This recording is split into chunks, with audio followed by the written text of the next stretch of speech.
जी आप। मेरा नाम वंदना दफ्तरी है जी जी। और मैं आर्ट ऑफ लिविंग फाउंडेशन से पिछले जी 22-23 साल से जुड़ी हुई हूँ। जी। जी और मैं यहाँ पर कश्मीर रीजनल डायरेक्टर हूँ आर्ट ऑफ लिविंग फाउंडेशन की। जी। और जी। मैं काफ़ी सारे जो डिस्ट्रिक्ट्स हैं यहाँ पे अराउंड 10 डिस्ट्रिक्ट्स वो देखती हूँ।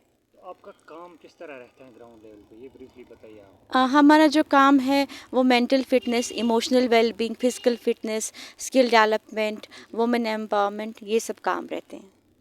तो क्या पूरे वर्ल्ड में आपका इस तरह का काम रहता है? हाँ जी, हमारा जो ऑर्गेनाइजेशन है वो अराउंड 160 कंट्रीज़ में स्प्रेड है। जी जी। और ये काम जो है दूर दूर तक मतलब आप कोई भी ऐसा कंट्री बताइए जहाँ पर नहीं है, जी तो जी। ऐसा 160 कंट्रीज़ में अराउंड है हमारा तो काम। जब आपने मानसिक तनाव की बात उठाई तो आपको लगता है मैक्सिमम 90% लोग मानसिक तनाव में इन्वॉल्व हैं?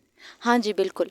आज अगर देखेंगे आप, इनफैक्ट बच्चों में भी बहुत सारे सुसाइडल टेंडेंसीज़ इसलिए हैं जी जी। क्योंकि मेंटल वेलनेस का इशू है। जी जी। बहुत सारा स्ट्रेस है, टेंशन है, तो उस कारण के लिए we are working on it.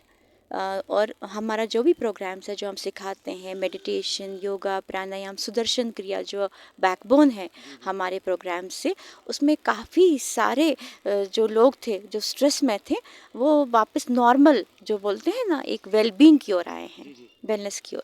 तो मैम आप इस फील्ड के साथ काफ़ी टाइम से जुड़े हुए हैं, तो क्या कारण हो सकता है मानसिक तनाव, टेंशन, बाकी चीज़ों का क्या कारण हो सकता है? देखिए, एक तो ये कारण है कि हमारे पास एनर्जी लेवल्स जो है जी वो बहुत ज़्यादा नहीं है।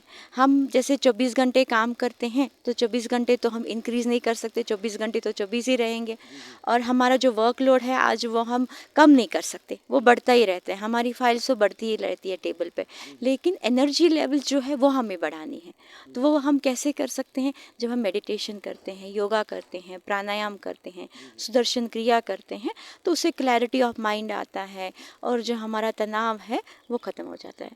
तो इन चीज़ों के बगैर आपका कोई और भी वर्क रहता है, जैसे पावर लोगों को, गरीब लोगों को मदद करना, रिलीफ का मदद करना, इस तरह का काम आप कर रहे हैं? हाँ जी, हम यहाँ पर बहुत सारा शुरुआत, जैसे मैं कह रही थी कि 2020 में जब यहाँ पर कोविड शुरू हो गया था, तो उस समय हमने फूड पैकेट्स ऑल ओवर जितने भी डिस्ट्रिक्ट्स में रिक्वायरमेंट थी वहाँ पर पहुँचाया। पीपीई किट्स जो रिक्वायरमेंट थी हर एक जगह, हर एक डिस्ट्रिक्ट में, वो हमने पहुँचा दिया।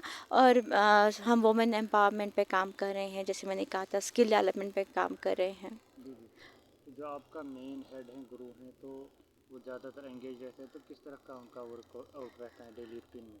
तो डेली रूटीन में तो मुझे लगता है हम 24 घंटे सोचते हैं कि हमारे पास 24 घंटे में से हम 12 घंटे रेस्ट करें। जी जी। पर वो तो 24 के 24 घंटे मुझे लगता है वो रेस्ट करते हैं उतना। जी जी। वो पूरे वर्ल्ड में जितने भी हमारे 160 कंट्रीज़ हैं, जी वो जी। वहाँ के जितने भी हमारे प्रोग्राम्स हैं उनकी नज़र रहती है उन सब पे।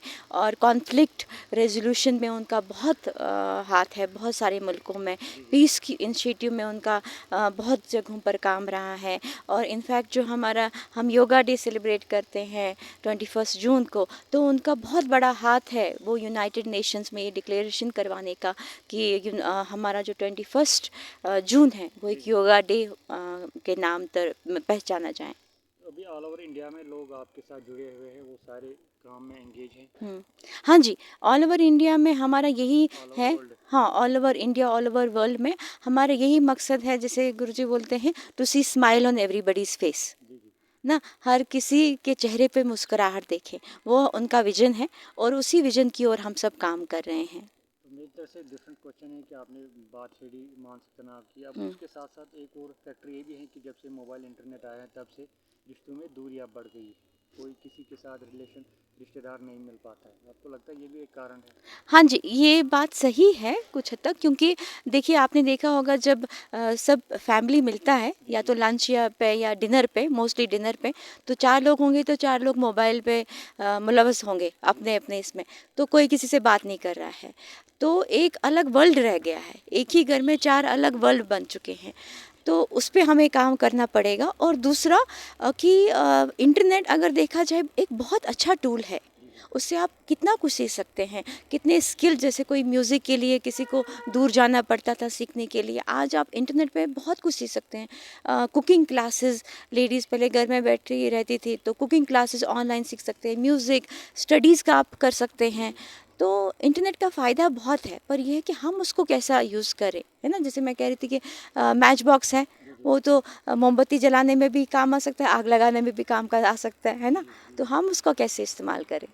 आपको लगता है फॉर फ्लंग एरियाज में बच्चों में ज़्यादा टैलेंट पाए जाते हैं, बट इंफ्रास्ट्रक्चर की कमी है। आपको लगता है कि सरकार को ध्यान देना चाहिए फॉर फ्लंग एरियाज की तरफ? हाँ, देखिए फार फ्लंग एरियाज़ में भी यहाँ मैं बताऊँ आपको, कश्मीर में मैंने देखा बहुत बहुत ज़्यादा टैलेंट है। जी जी तो सिर्फ थोड़ा एक उनको प्लेटफॉर्म की ज़रूरत है, जहाँ पर उनको एक कॉन्फिडेंस मेजर में लेके आ जाएं। जी जी और सरकार भी चाहिए कि जितना वो काम करें जी उसको, और पहले से तो बहुत काम हुआ है जी यहाँ जी पर जी कश्मीर में, जी। और भी इसको बढ़ावा दे जाए, और जो हमारे दूर दराज के डिस्ट्रिक्ट है वहाँ पर भी बहुत ज़्यादा काम हो। तो आपको लगता है कि अगर स्पोर्ट्स की तरफ बच्चे ज़्यादा एंगेज रहेंगे कि तो मानसिक तनाव ऑटोमेटिकली ख़त्म हो जाएगा उनको? बिल्कुल, स्पोर्ट्स एक ऐसी चीज़ है जहाँ पर क्या है कि आपको मिनट में, आपको वहाँ सोचने का समय ही नहीं है, आपका पूरा फ़ोकस आपका गोल रहता जी है। जी तो जब वहाँ कोई तनाव ही नहीं है सोचने का, जी जी आपको कोई समय ही नहीं है, तो आप बिल्कुल उसमें 100% इन्वॉल्व रहते हैं। तो जितना लोग स्पोर्ट्स में जुड़े, उतना उनका जो ज़हनी तनाव है, जो वो इधर-उधर ड्रग एडिक्शन में चले जाते जी हैं, जी वो उससे दूर हो जाएँगे, और उनका फ़िज़िकल फ़िटनेस भी रहेगा, मेंटल वेलबींग भी रहेगा, इमोशनल वेलबींग भी रहेगा। जी जी और यहाँ पर बिल्किस मीर जी इतना अच्छा काम कर रही हैं, जी जी डायरेक्टर वाटर स्पोर्ट्स में।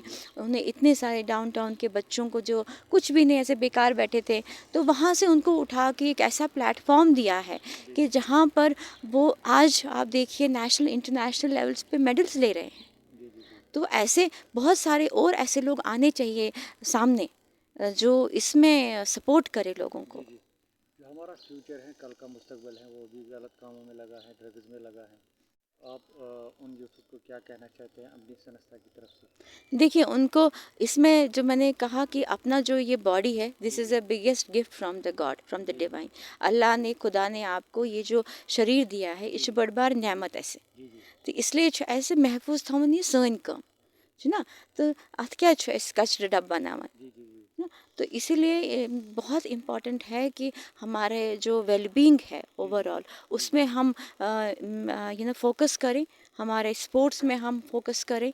और बाकी सब हमारा इनोवेशन, अगर आपको इनोवेशन चाहिए, मेंटल वेलनेस चाहिए, जी जी। क्रिएटिविटी चाहिए, एफिशिएंसी चाहिए, so you have to get back to your mental health. तो आपको लगता है माँ बाप भी एक अच्छा इंस्टीट्यूशन होता है, वो भी बच्चों पे नज़र गुजर रखे? हाँ जी, माँ बाप का बहुत बड़ा रिस्पॉन्सिबिलिटी बनता है। माँ बाप इग्नोर नहीं कर सकते, क्योंकि ये अच्छा आसान बच्चस गरस मज ताप दस्ती तरह पेरेंट्सन फिक्री कि बच्चे बीमार। बीमार। वह अगर तमिस कह ड्रग्सन मन मुलवस या कि पेरेंट्स तिमन गोड रटुन बच्चे, तिमन गस गोड तरन फिक्री कि कह नत कह तती हेको रूट कॉजस मज हेको अत एलिमिनेट कर दिमो अत यह गस यूता वबा बन पत यह कह। तो इसलिए माँ बाप तिमन गोडनिच रिस्पॉन्सिबिलिटी अमे खतर।